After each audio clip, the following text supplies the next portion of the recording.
पूरी नहीं कर पाई। वो बहुत ही गंभीर ऑडियो है मान्यवर।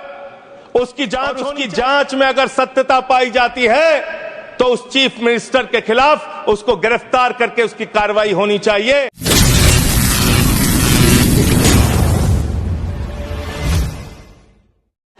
मिस्टर संजय सिंह, आम आदमी पार्टी। धन्यवाद मान्यवर, आपने इस विषय पे मुझे अपनी बात कहने का मौका दिया। मान्यवर, मणिपुर के मुद्दे पर मैंने जब सदन में ये मुद्दा उठाया था, हो सकता है मेरे तरीके से सरकार असहमत रही हो, लेकिन मुझे भारतीय संसदीय इतिहास में सबसे ज्यादा समय तक सस्पेंड करके रखा गया मणिपुर का मुद्दा उठाने के कारण 11 महीने में सस्पेंड रहा। 11 महीने सदन से बाहर रहा मान्यवर। मणिपुर का बजट ऐसे वक्त में आ रहा है जब देश की अर्थव्यवस्था की हालत पतली है। शेयर मार्केट में 5 महीने के अंदर देश के आम लोगों का 94 लाख करोड़ रुपए डूब गया मान्यवर।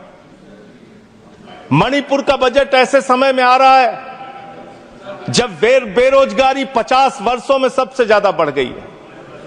मणिपुर का बजट ऐसे वक्त में आ रहा है जब 186 लाख करोड़ रुपए का कर्जा हिंदुस्तान के ऊपर है मोदी सरकार के इस कार्यकाल के अंदर। मणिपुर का बजट ऐसे समय में आ रहा है जब अमीर और गरीब के बीच की खाई इतनी बढ़ गई है जितना 100 साल पहले थी। और मां शब्द से इनको बहुत प्यार है। मां से मटन इनको याद रहता है, मां से मछली याद रहती है इनको, मां से मुगल याद रहता है, मां से मुसलमान याद रहता है, लेकिन मां से मोदी को मां से मणिपुर याद नहीं रहता मान्यवर। 2 साल का वक्त हो गया, मणिपुर जल रहा है। देश के केंद्रीय मंत्री का घर जलाया गया, राज्य के पीडब्ल्यूडी मंत्री का घर जलाया गया, राज्य के कंज्यूमर अफेयर्स मिनिस्टर का घर जलाया गया, कई विधायकों के घर जलाए गए, लेकिन बावजूद इसके भारत के प्रधानमंत्री को एक दिन का भी वक्त नहीं मिला 2 साल के अंदर कि वो मणिपुर जा सके अपनी संवेदना जताने के लिए, वहां के लोगों के साथ खड़े हो सके। इस बात की उनको फुर्सत नहीं मिली। देश का प्रधानमंत्री देश का अभिभावक होता है मान्यवर, देश का अगुवा होता है। सरकार लोगों की माई बाप होती है, लेकिन राज्य की सरकार मणिपुर को जलाने में लग जाती है और केंद्र की सरकार, जो राज्य सरकार मणिपुर को जला रही थी, उस सरकार की मदद करने में लग जाती है। ऐसे में कैसे बचेगा मणिपुर?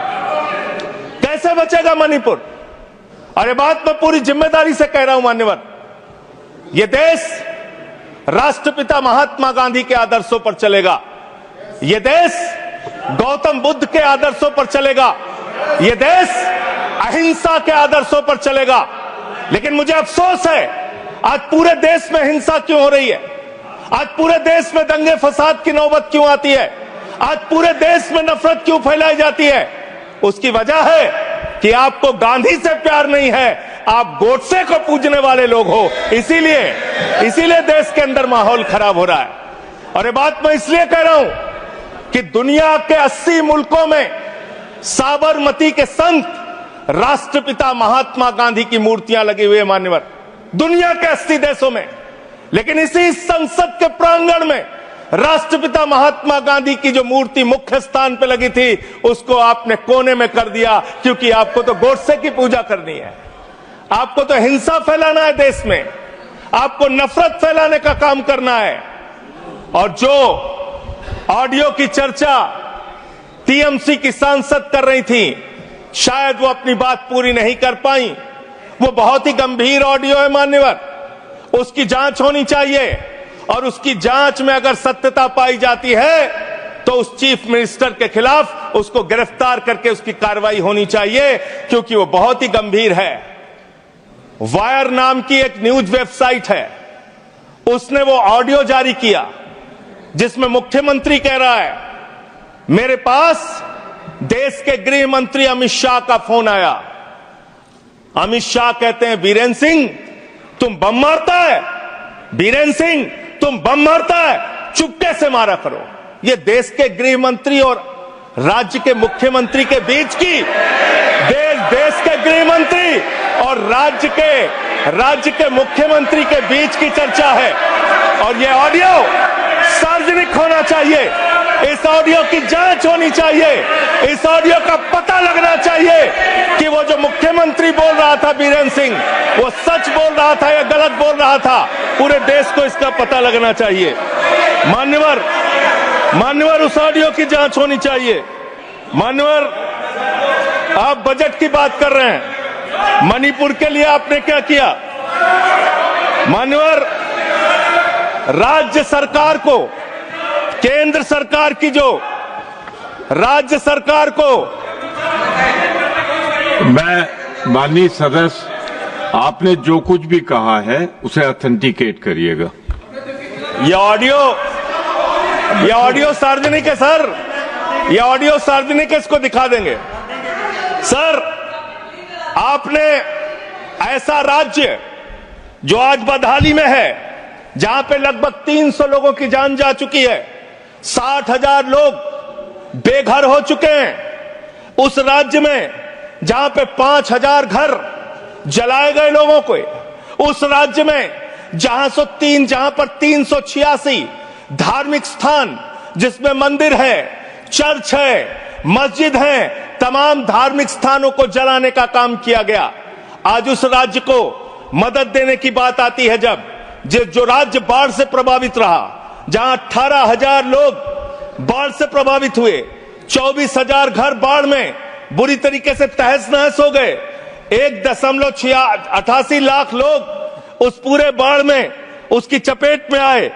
मान्यवर, ऐसे राज्य को जब मदद देने की बात आती है तो मुझे बहुत अफसोस के साथ कहना पड़ता है, आपने बजट में जो बढ़ोतरी की है, 34,899 करोड़ का बजट 2024-25 में था, और उस बजट को रिवाइज किया आपने, बजट को कर दिया 32,656 करोड़ रुपए। और फिर उसी बजट को जब आप 25-26 में लेके आ रहे हैं तो मात्र 5.5% आपने बढ़ाया और उसको करके 35,103 करोड़ रुपए का बजट आपने किया। ये आपके मणिपुर के प्रति आपकी धारणा है, आपकी योजना है।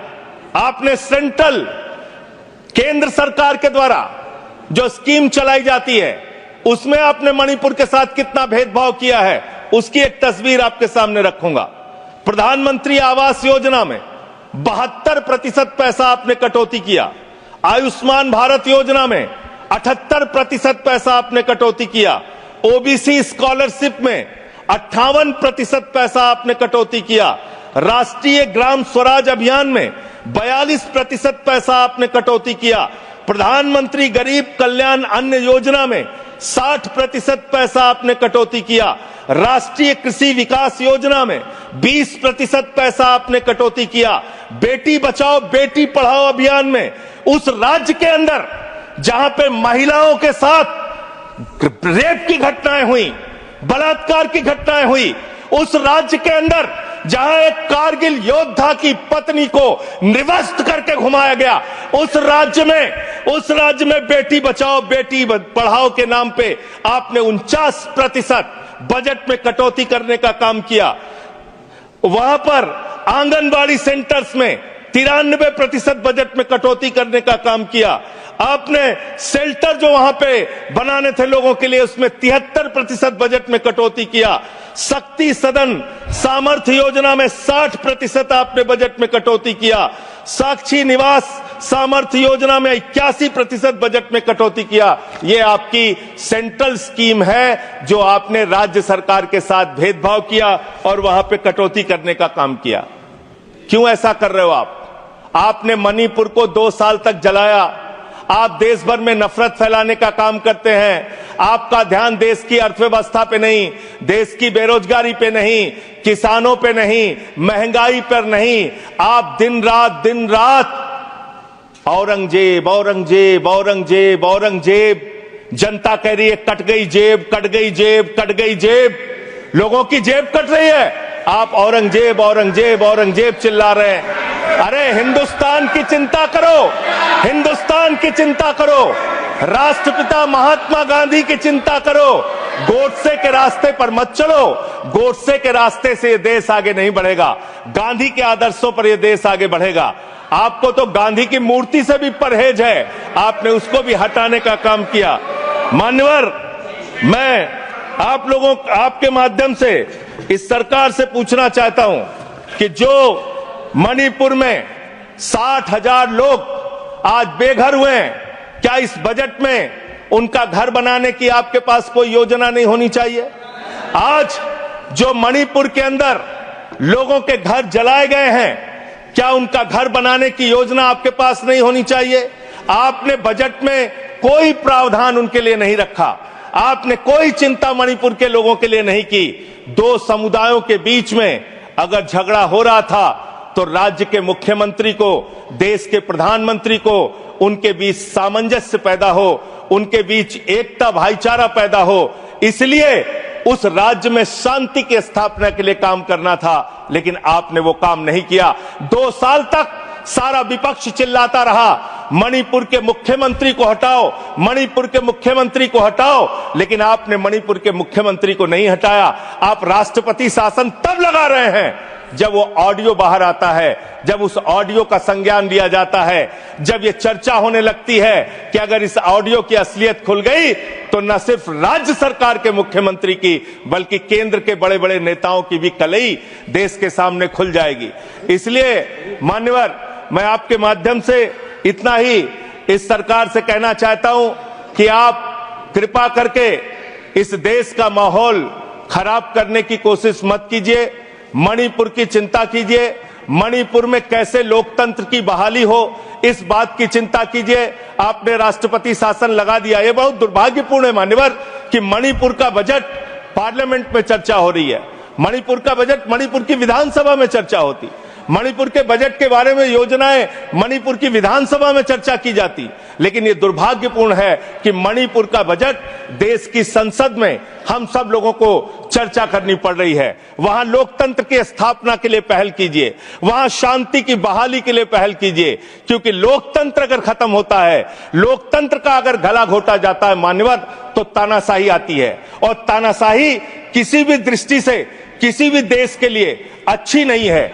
अगर तानाशाही आती है तो वहां दंगे होते हैं, फसाद होते हैं, नफरत होती है, दो समुदायों के बीच में झगड़ा होता है, तो लोकतंत्र की बहाली मणिपुर में कैसे होगी? मणिपुर को कैसे अधिक से अधिक आर्थिक सहयोग आपकी तरफ से दिया जा सकता है, इसके बारे में सरकार को चिंता करनी चाहिए। और प्रधानमंत्री जी फिर मां से मॉरिशस में हैं, मां से मणिपुर कब जाएंगे, इस बात का इंतजार देश की जनता को है कि अब आपको कोई वीजा नहीं चाहिए मणिपुर जाने के लिए। आप अमेरिका चले जाते हैं, लंदन चले जाते हैं, आप पूरी दुनिया घूम लेते हैं, आप कतर हो आते हैं, आप दुबई हो आते हैं, कतर के शेखों को गले भी लगाते हैं, जैसे कुंभ के मेले में बिछड़े हुए भाई हैं, इस तरीके से कतर के शेखों को आप गले लगाते हैं। ऐसे ही गले आप मणिपुर के भाइयों को भी लगाइए, मणिपुर के लोगों को भी लगाइए, उनको भी अपना सहारा दीजिए। आप देश के प्रधानमंत्री हैं, देश के अभिभावक हैं, और इस सरकार से मैं अंत में फिर से यही कहूंगा आपके माध्यम से कि मणिपुर की चिंता करो और देश में माहौल खराब करने के काम बंद कर दो। नफरत फैलाने से देश आगे नहीं बढ़ेगा। मोहब्बत की बुनियाद पर हिंदुस्तान आगे बढ़ेगा, नफरत की बुनियाद पर हिंदुस्तान आगे नहीं बढ़ेगा। बहुत बहुत धन्यवाद माननीय। Thank you. Mister Gola Babu Rao. Thank you very much vice chairman ji. 1 minute आप शुरू करें, प्रधानमंत्री।